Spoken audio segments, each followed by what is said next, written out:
So we've already gained a lot of knowledge and memories from our studies. But we come to learn the Dhamma in order to study a new kind of knowledge, that which we gain from looking into our hearts. And we study the knowledge, the subject of relieving suffering. And so this is what we do as Buddhists. We also need to contemplate the situation that we're in and be aware of what's going on and not just give in to our feelings about it. And so if there's an illness going around and there are many people who are dying from that, but we feel that it's not that many people, then there won't be much fear in our hearts. But if we have a feeling that there's a lot of people who are dying, even if it's the same number, there'll be a lot of fear. And so it's our thoughts that bring us around to being afraid. If we hear this news of there being an illness or being an epidemic, but we get the feeling that it's not going to be me who gets it, I won't be affected by it, then we won't be afraid of it. But if we hear this news and we think that I will be affected, I will contract this illness, then there'll be a lot of fear coming up. We'll fear our own death. And it's just like monks who go to practice in a large, secluded forest. And they're sitting there and they hear the sound of a tiger roaring, and the sound echoes through the forest. And they think that he's going to come and eat me for sure. And there's no protection that this monk has. And so they get very afraid. But really there's lots of food for a tiger in a forest. There are many different animals, many deers that the tiger can eat. But this fear comes because of the monk believing that the tiger is going to eat me for sure. So in order to relieve our hearts of fear, we need to train them, to cultivate them, to bring our minds to peace. And that even though there may be these illnesses going around, if we can contemplate to see the causes and effects of things, and then that'll be a way of relieving our fear. So when fear arises, there's a lot of clinging and attachment there. And this is a cause for us to experience anguish and pain. But if we don't have any fear, then the problems that we encounter will be easy to solve. If there's feelings of fear there, it'll be very difficult for us to solve them. So we should recollect the impermanent nature of existence in order to relieve our hearts from fear, in order to bring our hearts to peace and to bring them into a state of samadhi where they can become energized. And with this energy we can gain a strong footing to be able to struggle and fight against all of the sense impressions that we experience. The forms that come in through our eyes, or the sounds that we hear through our ears, the smells that come in through our nose, or the tastes that contact our tongue, the feelings of something being hard, something being soft that contacts the body. So when we have these sense faculties there, then there will be objects that contact them, and then these get sent into the heart, and the heart receives and knows them.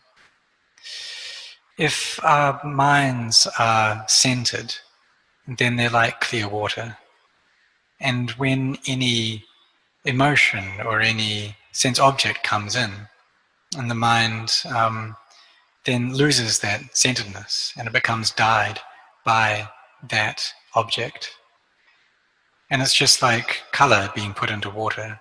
So if you put red or green or black into water, then it receives that color and it takes on that color. It becomes murky as well.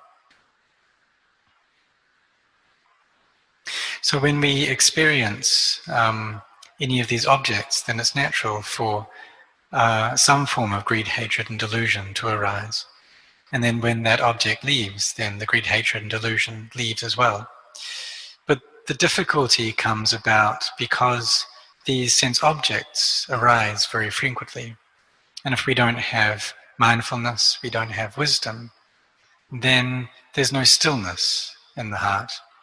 And it'll just be very scattered, chaotic, and unsettled, full of suffering. So the Buddha taught us to be wise to this suffering, to get to know what it's about. And so what is suffering like? What kinds of suffering do we have? If we want something and we don't get it, then that is dukkha.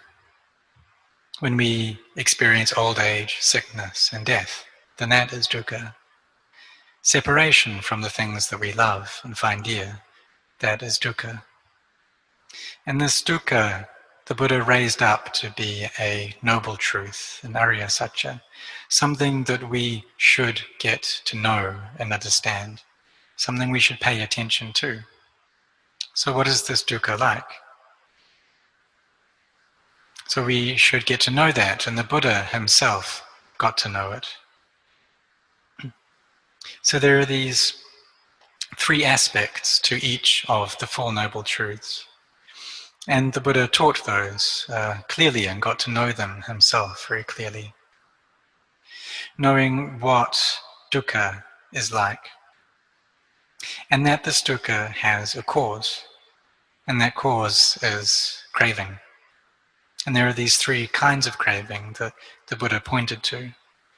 There's the craving for sensuality, the craving for having and being, and the craving for not being, not having. And these all become the cause, the origin of this dukkha. But if there's no craving there, then dukkha won't arise. The only reason that this stress or suffering comes up is because of the presence of at least one of these three forms of craving. So the Buddha understood this for himself. So then what should we do with this craving? We should abandon it. And the Buddha had abandoned craving already. This brings about nirodha, the cessation of dukkha, of suffering. The cessation that comes about through abandoning, through letting go, through returning this dukkha and the causes of dukkha. So what duty do we have in response to nirodha? It's something that we should make clear within ourselves, within our hearts. And the Buddha had done this himself already. And so we've covered 9 aspects of these noble truths. And what we have left is 3. And so the 3 aspects left are concerned with the Noble Eightfold Path. And so what should we do with this path? It's something that we should develop and cultivate. And the Buddha had already developed this path. And when we develop it, then that's when nirodha, cessation, will become clear. So there are 2 different sides to the Four Noble Truths. There is the side of craving leading to the arising of suffering. And there's the side of the path leading to the arising of cessation. So these Arya Satya, they're the Four Noble Truths. And what they point us to is cultivating and developing this noble path. And this path, this noble path, what that means is the path that leads us away from our enemies, our enemy being suffering. So it starts off with samadhi, right view, and then goes to right intention. And this right intention is not being pulled into or caught up by liking or disliking. So we should train ourselves in that and not allowing the mind to be caught by liking and disliking. We do that through developing mindfulness. And when we develop mindfulness, then we also need to be developing samadhi together. So these two, mindfulness and samadhi, they fit into the samadhi heading or aspect of this noble path. So samadhi, samasangapo, they come under the wisdom aspect.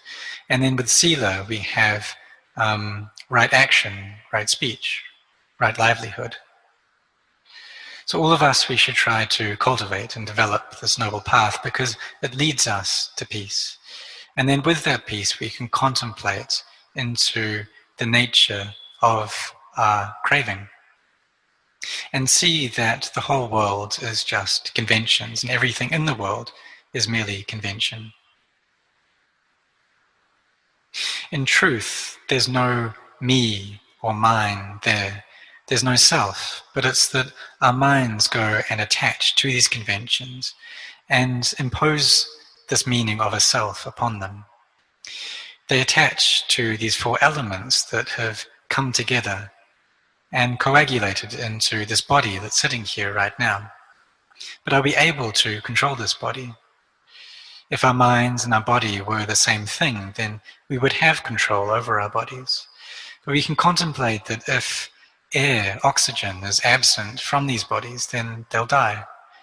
And just like a robot that isn't able to function anymore. And similarly, if they don't get enough water, then these bodies will experience death.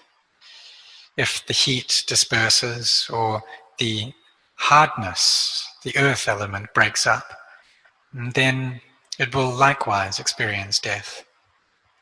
So through contemplating in this manner, we can see that there's no self there to it, because these bodies have to depend upon these causes for life. But it's that our minds go and attach. They have this upadana, and they've clung on to the body already. So if we just try and think our way out of this attachment, the minds won't be able to accept it. They've attached to this body for a very long time now, so mere thought won't cut it. It'll be able to reduce the defilements by a small amount. But what we really need is the cultivation of samadhi and bringing the mind into a very strong and stable state for clear knowing to arise. So that we can see truly and clearly that this body is unstable. It's anicca, that it arises, it lasts for some time, and then it ceases. And that really this body is a source of pain. So there's this anicca, this arising and ceasing nature. Then there's dukkha, that which is difficult to bear. And then anatta, not self. So we see that in the body, that we have this convention that when there's birth, then that's a person who's been born. And then when there's death, then there's a person who has died. But really, it's just a collection of elements. The elements have come together at birth, and then they separate out at death. We can ask ourselves, 100 years ago, where were we? Where were these bodies that we take to be self, this body that's sitting here right now? Where was that 100 years ago? And in 100 years from now, where will this body that I take to be me be then? You see that it will break up before then. because these bodies have an expiry date. And for some people it'll break up a long time before then. Maybe some people die as children. And especially when there's an epidemic going around, then a lot of children can die from that. So when we contemplate, then we can see with clarity that these bodies fall under the characteristics of anicca, dukkha, anatta. But our minds have gone and attached to this form of nature, to this body, and they don't want for it to get sick. They don't want for it to change. They don't want for it to get old or die. But that's simply not possible. And it's just like a river that flows down from the mountains, that starts off in the Himalayas and then flows down to the sea.